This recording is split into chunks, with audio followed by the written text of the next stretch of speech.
UPSC ചെയർമാനെയും UPSC അംഗങ്ങളെക്കാൾ ശമ്പളം വാങ്ങുന്ന Kerala PSC അംഗങ്ങൾ, UPSC അംഗങ്ങളുടെ 3 ഇരട്ടിയുള്ള കേരള പബ്ലിക് സർവീസ് കമ്മീഷൻ, അവിടെ നടക്കുന്നത് എന്തെല്ലാമാണ്?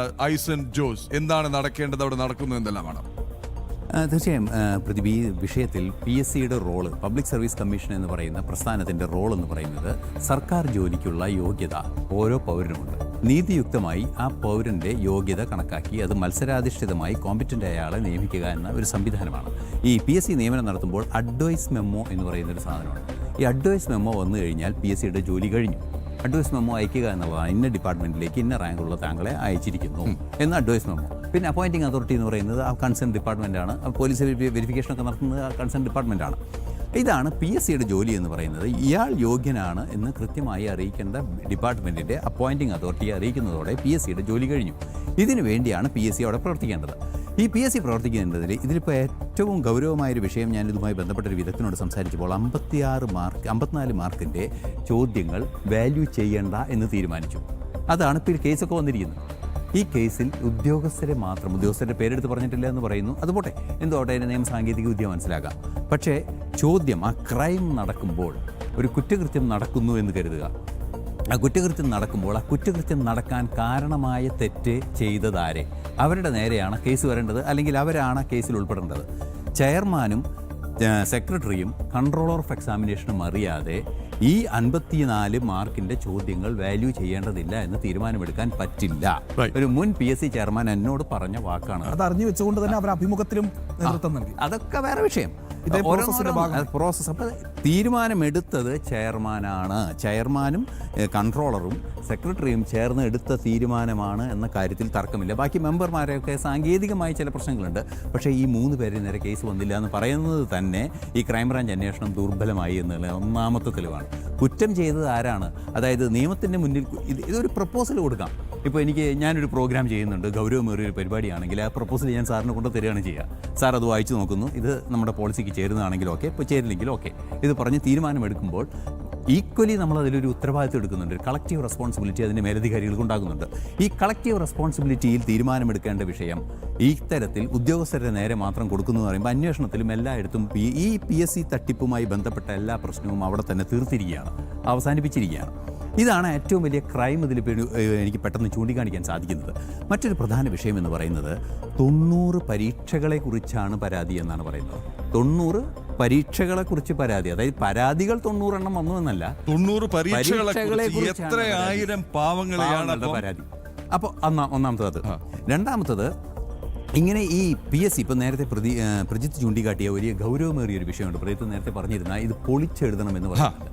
ഈ പൊളിച്ചെഴുതണം എന്ന് പറയുന്നതിൽ ഇതിലെന്താ പ്രശ്നം എന്നുണ്ടെങ്കിൽ, ഇപ്പോൾ സിവിൽ സർവീസസ് എക്സാമിനേഷൻ ആണെങ്കിൽ സിവിൽ സർവീസസ് എക്സാമിനേഷൻ്റെ ആപ്ലിക്കേഷൻ ഫോം മേടിക്കുമ്പോൾ, ആദ്യം പ്രിലിംസ് ആപ്ലിക്കേഷൻ ഫോം മേടിക്കുമ്പോൾ നമുക്ക് അതിൽ കൃത്യമായി എഴുതി വെച്ചിട്ടുണ്ടാവും മൊത്തം. അതായത് ഇന്ത്യൻ അഡ്മിനിസ്ട്രേറ്റീവ് സർവീസ് എന്ന ടോപ്പ് സർവീസ് മുതൽ Andaman Nicobar civil services group B എന്ന് പറയുന്ന ആ പൊസിഷനിലേക്ക് വരെ 1437 വേക്കൻസി.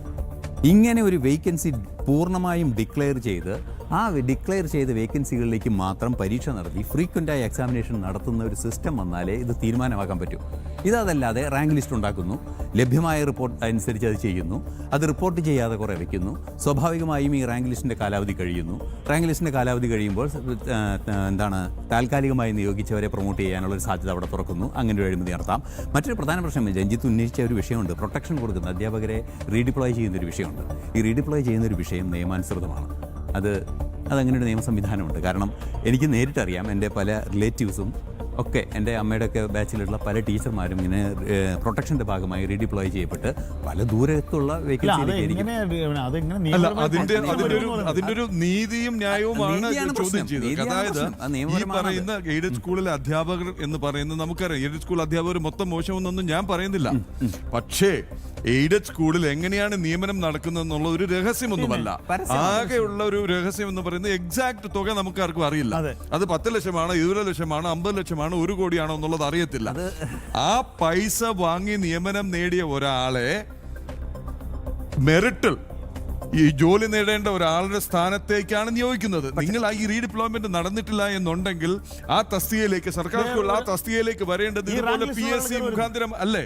അങ്ങനെ ഒരാളുടെ അവസരം നിഷേധിച്ചുകൊണ്ടല്ലേ നിങ്ങൾ കോഴ നിയമനത്തിലൂടെ ജോലി നേടിയ ഒരാളെ നിങ്ങൾ ഈ പ്രൊട്ടക്ഷനിലെ ചില ഒരു മാനദണ്ഡ കാര്യം കൂടി പറഞ്ഞോട്ടെ. ഇപ്പൊ നമ്മൾ ഈ പറഞ്ഞല്ലോ LPSTയുടെ ആവശ്യകത പറഞ്ഞല്ലോ, 1:1 എന്ന് പറയുന്ന ഒരു പക്ഷെ എന്റെ ഒരു അഭിപ്രായത്തിൽ പൂർണ്ണമായും ഇത് PSCക്ക് വിടണം. ഇവർക്ക് ആർക്കും അതിനുള്ള ചങ്കൂറ്റം ഇവിടെ ഇപ്പൊ തൽക്കാലം ഇവിടെ ഭരിച്ചുകൊണ്ടിരിക്കുന്ന മുന്നണികൾക്ക് ഉണ്ടാവുന്ന അത് കാര്യങ്ങളായ അത് പറയേണ്ടത് അത്യാവശ്യമായിരുന്നത്.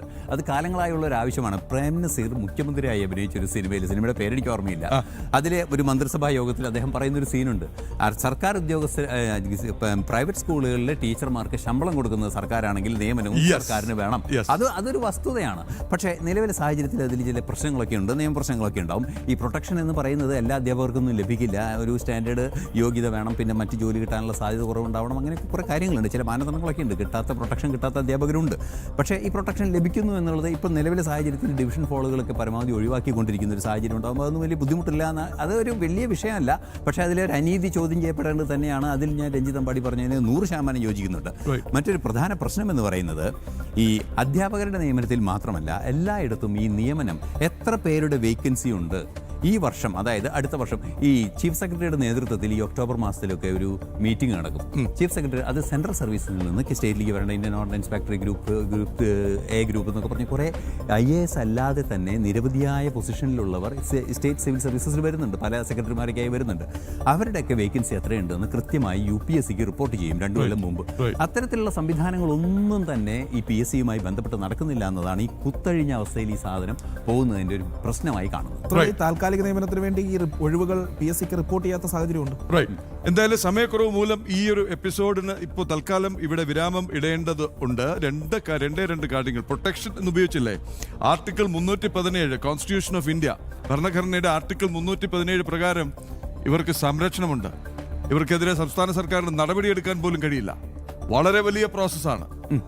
രാഷ്ട്രപതിയുടെ അടുത്ത് എത്തണം, സുപ്രീം കോടതിയുടെ റെഫറൻസ് വേണം. അപ്പം എനിക്കിത് പറയാനുള്ളൂ, പ്രേക്ഷകരോട് പറയാനുള്ളത്, നമ്മൾ വേണ്ടതിനും വേണ്ടാത്തതിനും വെറുതെ വാർത്താ പ്രാധാന്യം നേടാനായി ഹൈക്കോടതിയെയും സുപ്രീം കോടതിയെയും സമീപിക്കുന്നവർ അത് സമീപിക്കുക. 2 ആവശ്യങ്ങളായിരിക്കണം. ഒന്ന്, ഏറ്റവും പെട്ടെന്ന് സമഗ്രമായ കോടതിയുടെ മേൽനോട്ടത്തിൽ സമഗ്രമായ അന്വേഷണം നടത്തി ഇവരിൽ എത്ര പേർ കുറ്റക്കാരാണോ അത്രയും പേര് അവിടെ നിന്ന് നീക്കുകയും പിന്നെ ശിക്ഷാ നടപടികൾക്ക് വിധേയരാക്കുകയും ചെയ്യുക. 2, ഒരു സംസ്ഥാനത്ത് ഇത്ര PSC മെമ്പർമാർ മതി എന്നുള്ളൊരു നിയമനിർമ്മാണത്തിനായുള്ള നിർദ്ദേശമെങ്കിലും കൊടുക്കാൻ, അല്ലെങ്കിൽ അതിന് കോടതി ഇടപെട്ട് ഒരു സംവിധാനം ഉണ്ടാക്കാനുള്ള 3, അവർക്കൊരു മിനിമം യോഗ്യത തീരുമാനിക്കാനും.